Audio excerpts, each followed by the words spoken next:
یاد میں تیری سب کو بھلا دوں، کوئی نہ مجھ کو یاد رہے۔ بسم اللہ الرحمن الرحیم،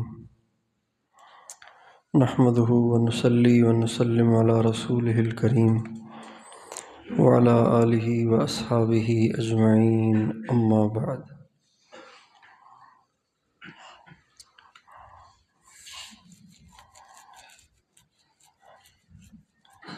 اللہ تعالیٰ قرآن مجید میں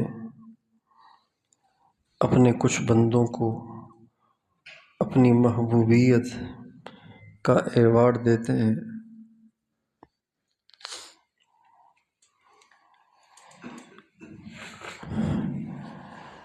اور وہ 14 قسم کے لوگ ہیں کہ جن کو اللہ تعالیٰ نے قرآن مجید میں اپنی محبوبیت کا ایوارڈ دیا ہے اور ان کو اپنا پسندیدہ اور اپنا پیارا اور محبوب قرار دیا ہے۔ 9 نمبر پر قرآن مجید میں جن محبوب بندوں کا تذکرہ ہے وہ سورہ مائدہ میں اللہ تعالیٰ فرماتے ہیں کہ یا ایھا الذین آمنوا من یرتد منکم عن دینہ فسوف یأتی اللہ بقوم یحبہم ویحبونہ اذلۃ علی المؤمنین اعزۃ علی الکافرین یجاہدون فی سبیل اللہ ولا یخافون لومۃ لائم۔ سورہ مائدہ کی اس آیت میں اللہ تعالیٰ نے ان بندوں کا تذکرہ کیا ہے جن سے اللہ پیار کرتے ہیں، محبت کرتے ہیں۔ تو یحبہم تو ان کا انعام ہے، یہ تو ان کو گویا ٹائٹل ملا محبوبیت کا۔ ان کی اپنی صفات کیا ہیں؟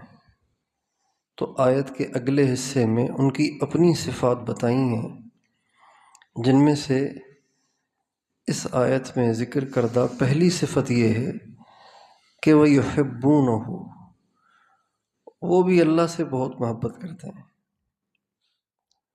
تو اللہ سے محبت کرنا بھی اللہ کا محبوب بننے کا باعث ہے۔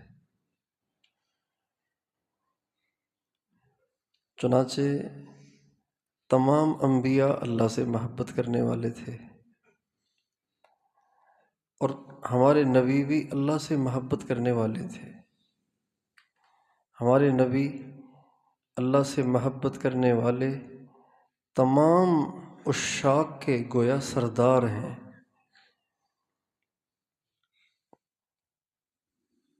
اور ہمارے نبی کے صحابہ آپ کی صحبت کی برکت سے وہ بھی اللہ سے محبت کرنے والے، مرد بھی، عورتیں بھی، بچے بھی، چھوٹے بھی، بڑے بھی، ہمارے نبی کی صحبت میں جو بھی آیا وہ سب سے زیادہ اللہ سے محبت کرنے والا بنا۔ اور انہی کے بارے میں اللہ تعالیٰ نے قرآن مجید میں فرمایا تھا والذین آمنوا اشد حبا للہ ومن الناس من يتخذ من دون اللہ اندادا یحبونہم کحب اللہ والذین آمنوا اشد حبا للہ۔ لوگوں میں سے بعض ایسے لوگ ہیں جنہوں نے اپنے کچھ ایسے محبوب رکھے ہوئے ہیں کہ جن سے ایسے محبت کرتے ہیں جیسے اللہ سے کرنی چاہیے۔ پھر اللہ تعالیٰ فرماتے ہیں لیکن ایمان والے جو ہوتے ہیں وہ تو سب سے زیادہ شدید ترین محبت اللہ سے کرتے ہیں۔ ہمارے نبی صلی اللہ علیہ وسلم کا ارشاد ہے کہ قسم ہے اس ذات کی جس کے قبضے میں میری جان ہے، میری بڑی خواہش ہے کہ میں اللہ کے راستے میں قتل کر دیا جاؤں۔ اب قتل کرنا کوئی آسان تو نہیں ہوتا نا، قتل ہو جانا آسان تو نہیں ہوتا، کتنا مشکل کام ہے۔ ہمارے نبی فرماتے ہیں میری بڑی تمنا ہے، بڑی خواہش ہے میری، لوددت میری بڑی خواہش ہے ان اقتل فی سبیل اللہ، مگر ایک دفعہ قتل ہو جانا اس سے میری سیری نہیں ہوگی، یہ میری پیاس اس سے نہیں بجھے گی، میری اس خواہش اور تمنا کی تکمیل ایک دفعہ مارے جانے سے نہیں ہوگی۔ ثم احیا، اللہ تعالیٰ پھر زندہ کرے، ثم اقتل، اور پھر قتل کیا جاؤں، اور پھر زندہ کیا جاؤں، اور پھر قتل کیا جاؤں، 3 دفعہ فرمایا، اور 3 دفعہ کثرت ہے تو گویا یہ سلسلہ چلتا رہے۔ قتل ہونے میں بھی مزہ ہے، اللہ کے راستے میں، اللہ کے نام پہ قتل ہونے میں، اور یہ خواہش اور یہ تمنا اس بات کی دلیل ہے کہ ہمارے نبی اللہ کی محبت میں ڈوبے ہوئے ہیں۔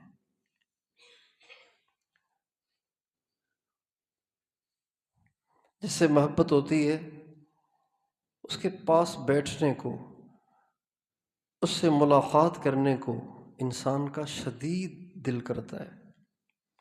چنانچہ نبی کریم صلی اللہ علیہ وسلم کی زندگی کو ہم دیکھتے ہیں کہ ہمارے نبی کو زندگی میں سب سے زیادہ جس چیز کی خواہش رہتی تھی نا، وہ ہے نماز کی۔ سب سے زیادہ آپ کی یہ خواہش رہتی تھی بس نماز چلتی رہے، نماز میں کھڑا ہی رہوں۔ جعلت قرۃ عینی فی الصلاۃ، میری آنکھوں کی ٹھنڈک رکھ دی گئی ہے نماز میں۔ نماز ایسی پڑھتے تھے آپ کہ پاؤں سوج جاتے تھے، نماز ایسی پڑھتے تھے آپ کہ پاؤں پھٹ جاتے تھے، نماز ایسی پڑھتے تھے آپ کہ بیمار پڑ جاتے تھے، اور نماز ایسی پڑھتے تھے آپ کہ ساری ساری رات ہی وہ نماز چلتی رہتی۔ ایک دفعہ ہمارے نبی نماز پڑھ رہے تھے تو حضرت حذیفہ کبھی کبھی آپ علیہ الصلاۃ والسلام کی رات کو خیر خبر لینے کے لیے آتے تھے، دیکھتے تھے کہ آقا نماز میں کھڑے ہوئے ہیں تو خود بھی نیت باندھ کے پیچھے کھڑے ہو جاتے تھے نفل میں۔ حضرت حذیفہ کہتے ہیں کہ ایک دفعہ ابھی آپ نے نماز شروع ہی کی تھی تو میں بھی آ کے شریک ہو گیا۔ اللہ اکبر کہہ کے میں جو شریک ہوا، آپ نے سورہ فاتحہ پڑھی بڑے مزے سے، پھر آپ نے سورہ بقرہ شروع کی۔ تو میں نے کہا کہ آپ کا قیام لمبا ہوتا ہے، بظاہر 100 تک تو جائیں گے، 100 آیتوں تک تو جائیں گے۔ تو میں نے ذہن بنا لیا کہ بھئی 100 آیت تک تو جائیں گے نا، رات کی نماز ہے وہ تو بہت لمبی ہوتی ہے، تو 100 تک تو جائیں گے۔ کہتے جب 100 آیتوں سے گزر گئے تو میں نے کہا یار یہ تو آگے نکل گئے۔ تو پھر میں نے سوچا کہ چلو شاید کچھ اور، کرتے کرتے سورہ بقرہ ختم ہو گئی۔ میں نے کہا اب تو پکا رکوع ہے، حضور نے سورہ آل عمران شروع کر دی۔ میں نے کہا اس کو تو چلو پورا کر کے رکوع ہو ہی جائے گا۔ آپ نے آل عمران ختم کر کے مائدہ شروع کر دی، نساء شروع کر دی، اور آپ جو پڑھتے تھے وہ ایسے نہیں پڑھتے تھے جیسا ہمارا تراویح میں قاری پڑھتا ہے، ایسے نہیں پڑھتے تھے، آپ ترتیل سے پڑھتے تھے، اور جہاں اللہ کی تعریف آتی وہاں پھر اپنے الفاظ میں بھی اللہ کی تعریف کرتے تھے، اور جہاں جنت کا تذکرہ آتا وہاں جنت کی دعائیں کرتے تھے، جہاں جہنم کا تذکرہ آتا وہاں جہنم سے پناہ مانگتے تھے، اور جہاں اللہ کی نعمتوں کا تذکرہ ہوتا وہاں اللہ کی تعریف کرتے، شکریہ کے الفاظ فرماتے۔ اس طرح آپ پڑھتے تھے۔ حضرت حذیفہ کہتے ہیں کہ میں نے وہ 2 رکعتیں بھگت تو لیں، لیکن کافی عرصے کے بعد پھر آپ علیہ الصلاۃ والسلام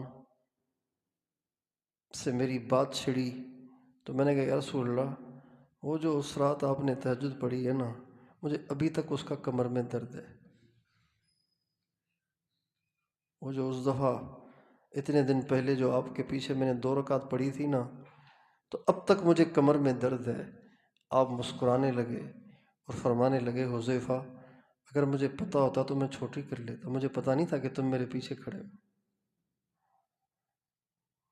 اب اتنی لمبی نماز اور ایسے ٹھہر ٹھہر کے مزے لے لے کے وہی پڑھ سکتا ہے نا کہ جس کو اللہ کے سامنے کھڑے ہونے میں مزہ آئے اور جس کو اللہ سے شدید محبت ہو۔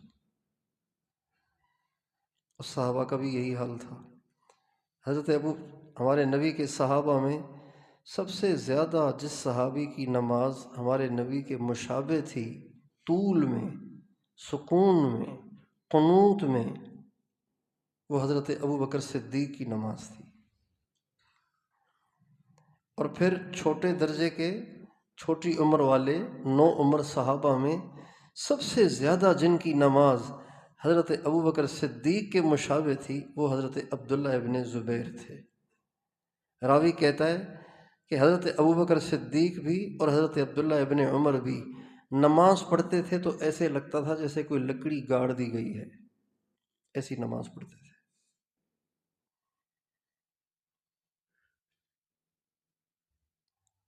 تو اللہ سے جو محبت ہے یہ اللہ کا محبوب بننے کا ذریعہ ہے۔ جو اللہ سے جتنی زیادہ محبت کرے گا وہ اتنا زیادہ اللہ کا محبوب بنے گا۔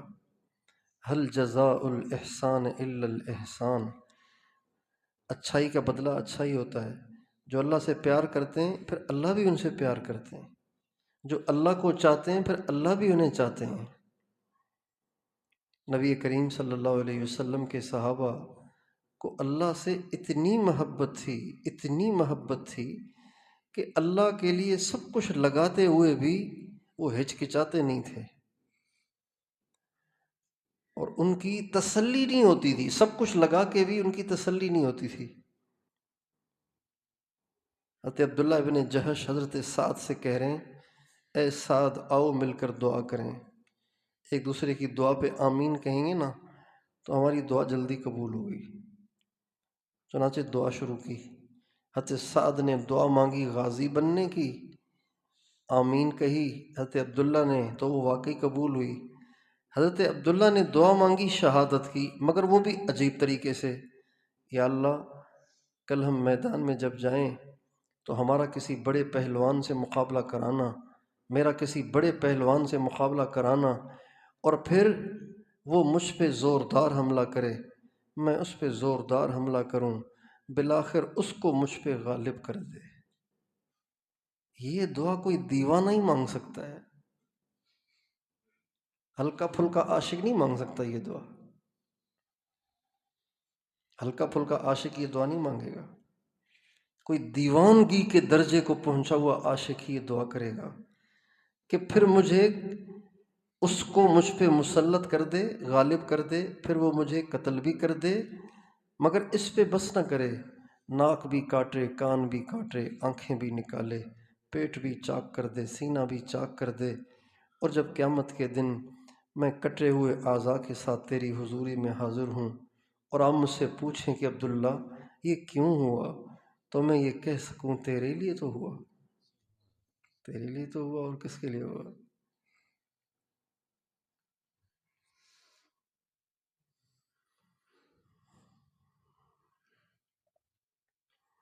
نکل جائے دم تیرے قدموں کے نیچے، یہی دل کی حسرت یہی آرزو ہے۔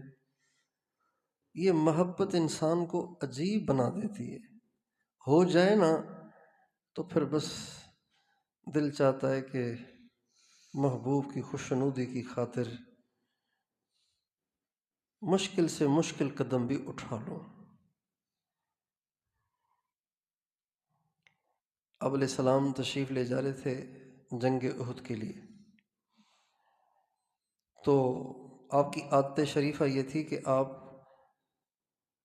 مدینے سے باہر نکل کے جو لشکر تیار ہوتا تھا پھر اس کا معائنہ کرتے تھے، کیا کمی پیشی ہے اس کو پورا کر لیں۔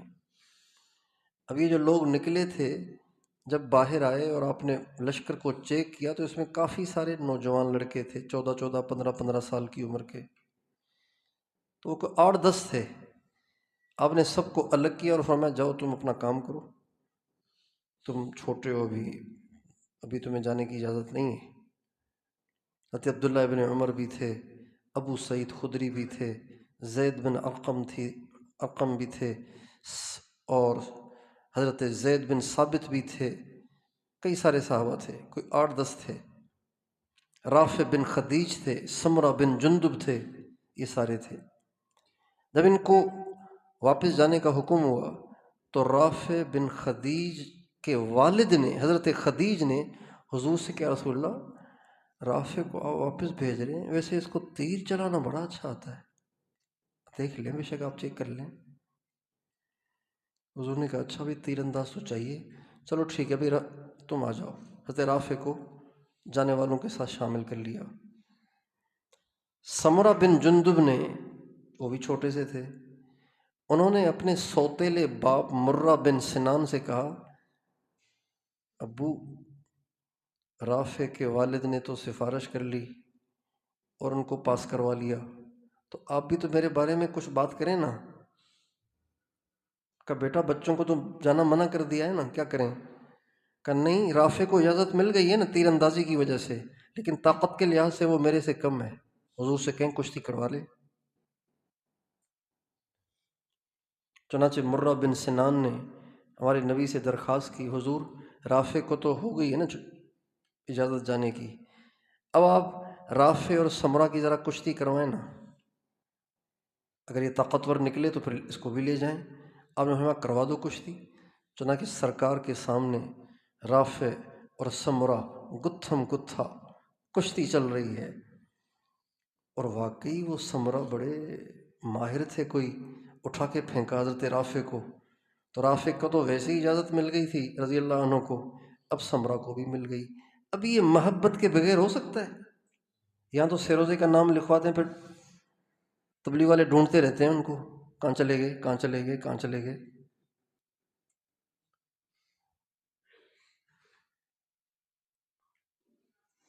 میری نانی فوت ہو گئی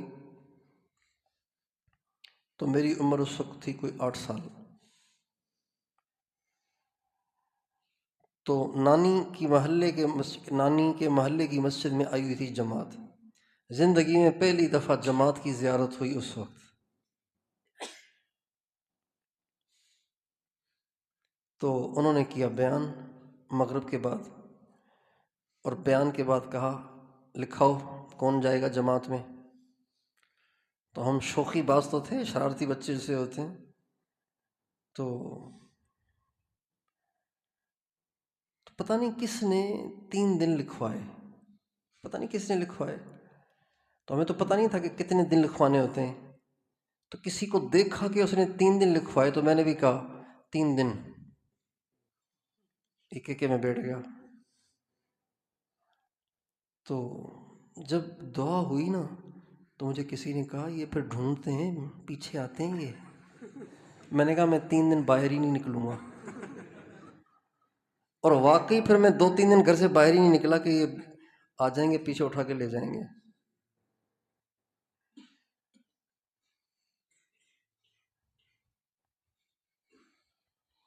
تو ہمارا حال تو یہ ہے کہ 3 دن لکھواتے ہیں، پھر یہ تبلیغ والے بیچارے ڈھونڈتے رہتے ہیں کہاں چلے گئے، کہاں چلے گئے۔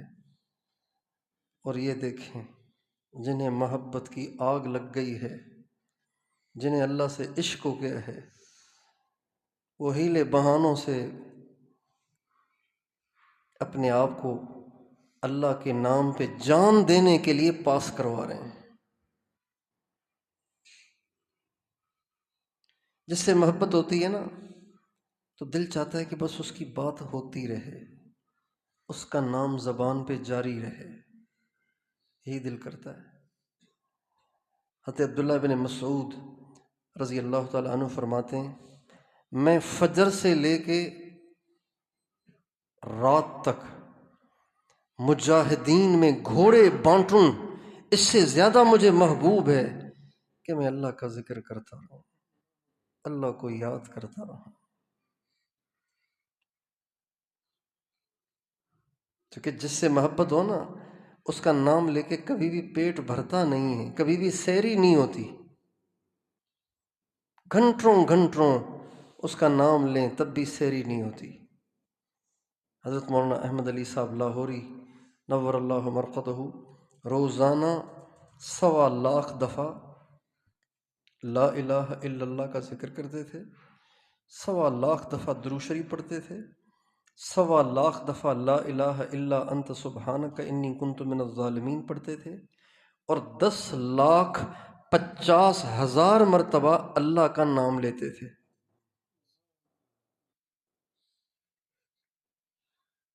اور 70,000 مرتبہ رب اغفر لی۔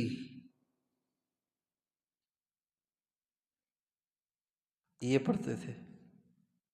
اس کے علاوہ بھی پتہ نہیں کتنے وظیفے اور تھے۔ یہ حاجی صاحب سناتے تھے، اور یہ مستند کتاب میں لکھے ہوئے ہیں، مستند کتاب میں۔ تو جب حضرت کا انتقال ہوا، اللہ وقت میں برکت دیتا ہے، اللہ تعالیٰ وقت میں برکت دیتا ہے، اللہ تعالیٰ اپنے نیک بندوں کے اوقات میں برکت دیتا ہے۔ ہمارے بزرگ تھے حضرت شاہ اسماعیل شہید رحمۃ اللہ علیہ، ان کے بارے میں وقت کے علماء نے سنا کہ وہ عصر سے مغرب تک پورا قرآن پڑھ لیتے ہیں، تو ان کو اشکال ہوا کہ یہ کیسے ہو سکتا ہے۔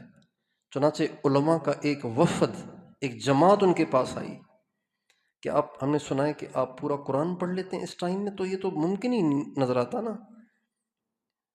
تو فرمانے لگے کہ ٹھیک ہے، آپ کل آ جائیں اور حنفی مسلک کے مطابق ہم نماز پڑھیں گے، پھر آپ قرآن سن لیں۔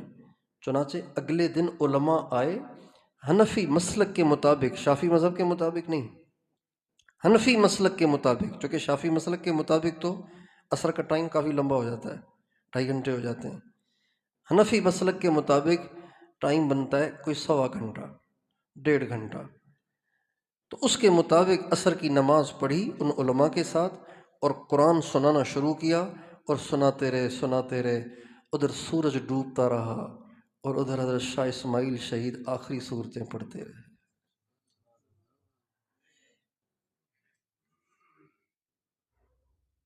اس سے بھی اگلے درجے کی بات ہے، ہمارے حضرت سلطان الاولیاء غوث الحق حضرت مخدوم سرور نور رحمۃ اللہ علیہ گھوڑے پہ بیٹھتے تھے، تو گھوڑے کے رکاب میں، رکاب سمجھتے ہیں جو نیچے نہیں پاؤں ڈالنے کی جو لوہے کی چیزیں لٹک رہی ہوتی ہیں، ایک رکاب میں پاؤں رکھ کر قرآن شروع کرتے، اور ٹانگ اٹھا کے دوسرے رکاب میں دوسرا پاؤں ڈالنے تک پورا قرآن پڑھ لیتے تھے۔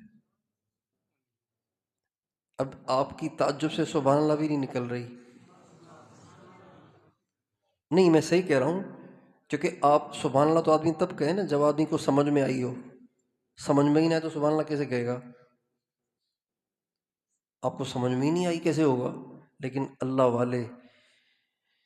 اللہ والوں کے ہاتھوں سے اللہ وہ کام کراتے ہیں کہ جو انسان کی عقل سے بالا تر ہوتے ہیں۔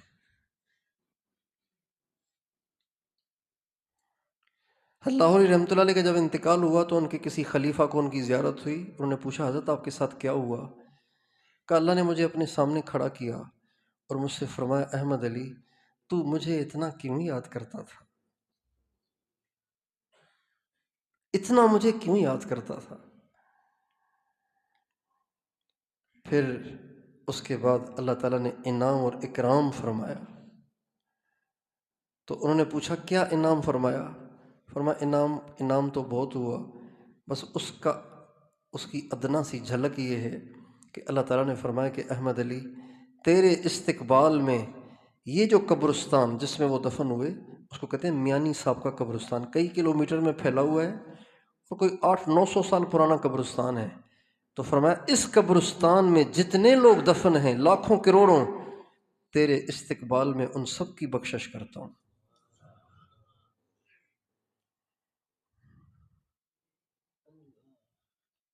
جس سے محبت ہوتی ہے آدمی کرتا ہے، دل کرتا ہے کہ بس اسی کی بات چلتی رہے۔ اس لیے صحابہ کا ذکر کرنے کو دل کرتا تھا، نمازیں پڑھنے کو دل کرتا تھا، رات کو اٹھنے کو دل کرتا تھا، ساری ساری رات وہ جاگتے تھے اور ان پہ بوجھ نہیں بنتی تھی یہ بات۔ حضرت عمر رضی اللہ تعالیٰ عنہ جب خنجر لگا، زخمی تھے، حضرت مسفر بن مخرمہ رضی اللہ عنہ فرماتے ہیں کہ میں گھر گیا تو حضرت عمر پہ کپڑا ڈالا ہوا تھا۔ میں نے کہا کیا حال ہے ان کا؟ کہنے لگے بس آپ دیکھ رہے ہیں ہوش میں نہیں ہے، بے ہوش پڑے ہیں۔ تو مسفر بن مخرمہ فرماتے ہیں میں نے گھر والوں سے کہا اگر ان کو ہوش میں لانا ہے نا، ان کے پاس نماز کا لفظ کہو، اس لیے کہ سب سے زیادہ جس لفظ سے یہ ہوشیار ہوں گے نا وہ نماز ہے۔ چنانچہ حضرت عبداللہ ابن عمر نے کان کے پاس کھڑے ہو کے کہا امیر المومنین نماز، تو ایک دم آنکھیں کھولیں اور فرمانے لگے ہا اللہ، ہا اللہ۔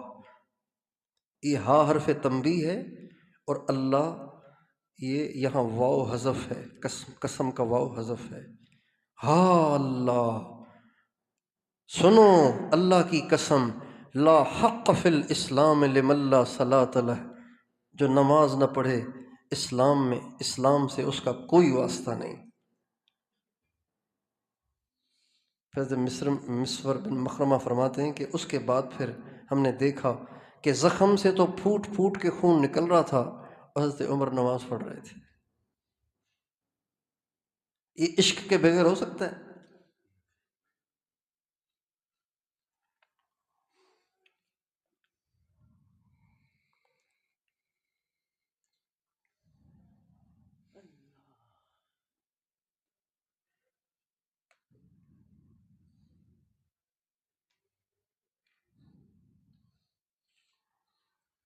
ہمارے حضرت حاجی صاحب جب بیمار ہوئے اور ڈاکٹروں نے ان کو ملنے سے، نکلنے سے، بولنے سے منع کر دیا، تو انہی دنوں بنگلہ دیش میں اجتماع ہو رہا تھا۔ تو بنگلہ دیش کا اجتماع جب سے شروع ہوا تب سے حاجی صاحب جا رہے تھے۔ اب یہ پہلا موقع ہے کہ اجتماع ہونے لگا ہے اور حاجی صاحب نہیں جا رہے۔ تو ڈاکٹروں نے مشورہ کیا بھائی نہیں جا سکتے، شورا والوں نے بھی مشورہ کیا کہ ڈاکٹر کہہ رہے نہیں جا سکتے، لیکن حاجی صاحب مانے ہی نہیں، نہیں میں نے جانا ہے، نہیں میں نے جانا ہے۔ تو ایک جماعت بنی شورا والوں کی کہ جا کے حاجی صاحب سے بات کریں۔ تو اس جماعت میں حضرت مولانا احسان صاحب بھی تھے، متکلم وہ تھے، باقی شورا والے ساتھ تھے۔ تو انہوں نے بات یوں شروع کی حاجی صاحب، ہر بادشاہ کے ساتھ 2 ڈاکٹر ہوتے ہیں، وزیر اعظم کے لیے 2 ڈاکٹر متعین ہوتے ہیں، لیکن اللہ نے آپ کو 4 ڈاکٹر دیے ہیں، ان چاروں ڈاکٹروں کا یہ مشورہ ہے کہ آپ کو نہیں جانا۔ اس لیے یہ شورا والے بھی یہ آپ سے درخواست پیش کرنے آئے کہ آپ نہیں جائیں گے۔ تو حاجی صاحب فرمانے لگے آخر کیوں؟ مر جاؤں گا نا، یہی تو چاہتا ہوں، آخر کیوں مر جاؤں گا نا، یہی تو چاہتا ہوں۔ اللہ تعالی ہمیں اپنی محبت دے، یہ محبت اللہ کا محبوب بننے کا باعث ہے۔ ہمارے حضرت جی نور اللہ مرقدہ جب یہ آخری دنوں میں ڈائلسس چل رہا تھا تو ختم بخاری بھی قریب تھی معہد الفقیر کی، تو سب نے کہا کہ آپ درس نہ دیں، آپ کی ایسی کنڈیشن نہیں ہے، اور آپ تھے بھی ہسپتال میں۔ تو فرمانے لگے کچھ بھی ہو جائے درس تو میں نہیں دینا ہے۔ چنانچہ وہ درس ریکارڈ ہے، آپ وہ سنیے کہ کتنی تکلیف کے ساتھ وہ درس انہوں نے دیا ہے، اور یہ آخری درس ہے جو انہوں نے ہسپتال سے دیا ہے۔ 1.25 گھنٹے کا بیان ہے، اور اس 1.25 گھنٹے میں 20 منٹ کھانسی ہے، 25 منٹ کھانسی ہے، تھوڑا سا بیان بھی ہے، کھانس رہے ہیں بیان کر رہے ہیں، کھانس رہے ہیں بیان کر رہے ہیں، کھانس رہے ہیں بیان کر رہے ہیں۔ مگر اس طرح ہاسپٹل سے آن لائن درس بخاری کا درس دے کر ایک مثال چھوڑ گئے کہ عاشق ایسے ہوتے ہیں۔ عاشق کا چین اپنے معشوق کو خوش کرنے میں ہی ہے۔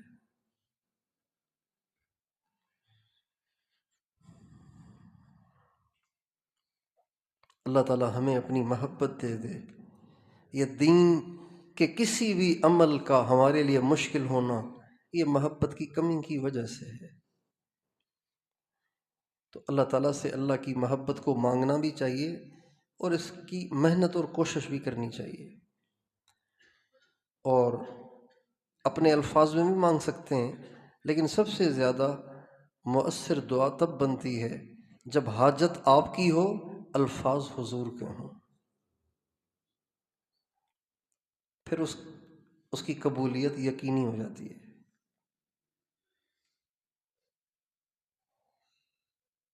اللہم انی اسألک حبک وحب من یحبک والعمل الذی یبلغنی حبک، یہ ہمارے نبی کی دعا ہے۔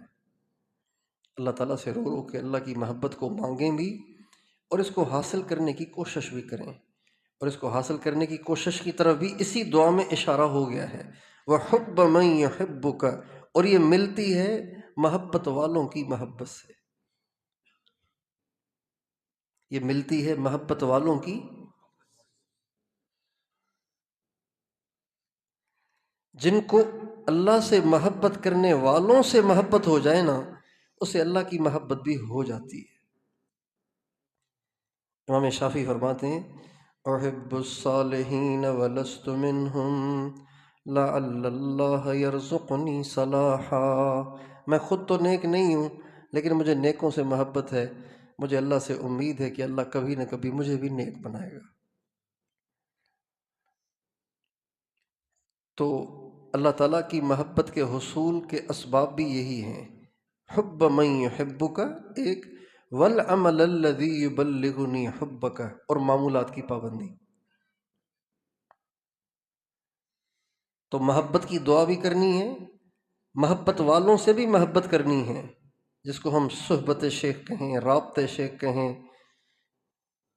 محبت شیخ کہیں، جو بھی کہیں، اور اعمال کی پابندی، یہ چیزیں ہیں جس سے اللہ تعالیٰ کی محبت حاصل ہوتی ہے، اور اس پر مرتب ہوتی ہے پھر اللہ کی محبت کہ بندہ اللہ کا محبوب بن جاتا ہے۔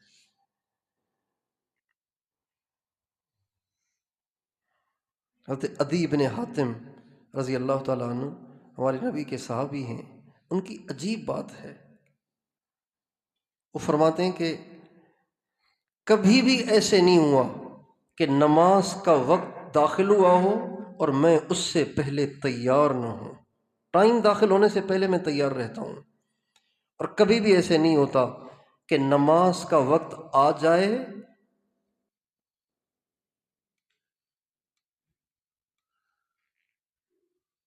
ہاں اس کا ترجمہ یوں نہیں کریں گے، ہمیشہ جب بھی نماز کا وقت آتا ہے تو میں نماز کا وقت آنے سے پہلے ہی نماز کے شوق سے بھرا ہوا ہوتا ہوں۔ وما جاءت الا وانا الیہا بالاشواق، اور نماز کا وقت نہیں آتا مگر اس حال میں کہ میں نماز کے شوق سے بھرا ہوا ہوتا ہوں۔ تو اللہ سے محبت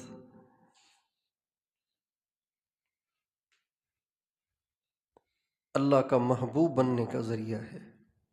اللہ تعالی ہم سب کو عطا فرمائے۔